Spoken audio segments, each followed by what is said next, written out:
Hi! Hello!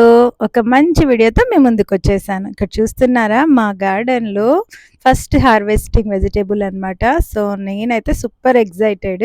ఇక్కడికెళ్ళి చూసాను. So, చూస్తే నార్మల్‌గా స్టోర్‌లో వచ్చే సైజ్ వస్తదనుకున్నా ఈ సొరకాయ. బట్ ఎంత పెద్ద సైజ్ వచ్చిందో చూడండి. నేనైతే సూపర్ హ్యాపీ అనమాట.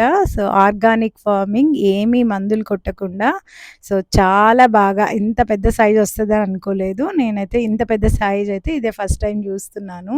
సో, నేను సూపర్ హ్యాపీ అనమాట. ఇంకా ఇలా ఉండేసరికి వెంటనే ఇవాళే కోసి ఇప్పటికిప్పుడు పప్పు చేసేయాలనిపించింది. సో, కట్ చేస్తే ఎంత పెద్దగొచ్చిందో తెలుసా? మీకున్న ఏదైనా సొరకాయ రెసిపీస్ తెలిస్తే ప్లీజ్ కామెంట్ సెక్షన్‌లో కామెంట్ చేయండి. ఏమేం చేసుకోవచ్చో. సో, నేనైతే ఇవాళ సొరకాయ పప్పు చేస్తున్నాననమాట. సో, గార్డెన్‌లో మన చేతులతో మనము పండించుకొని అందులో చాలా ఫ్రెష్‌గా ఉంటాయి కదా! చాలా టేస్ట్ ఉంటది. చాలా బాగా తెలిసిందనమాట డిఫరెన్స్. జనరల్‌గా నేను సొరకాయతో సాంబారు, పచ్చడి అవి చేస్తా గానీ, ఎప్పుడు పప్పు చేయలేదు. ఇదే ఫస్ట్ టైమ్ అనమాట. నాకు చాలా టేస్టీగా అనిపించింది. కొంచెం పెసరపప్పు, కొంచెం కందిపప్పు కలిపి వేశాను.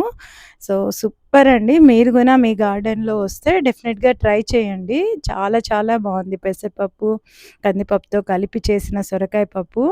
నేనైతే సూపర్ ఖుషి అనమాట. ఇంకా నెక్స్ట్ వెజిటబుల్స్ ఇంకా చాలా స్టార్ట్ అవుతున్నాయి. ఇంకా అవన్నీ హార్వెస్టింగ్ చేస్తూ రోజు ఫ్రెష్‌గా, హెల్తీగా తినేస్తున్నాము. చాలా సూపర్ హ్యాపీగా ఉంది నాకైతే. సో, హోప్ మీ అందరూ ఈ వీడియో చూసి ఎంజాయ్ చేశారనుకుంటున్నాను. See you. బాయ్.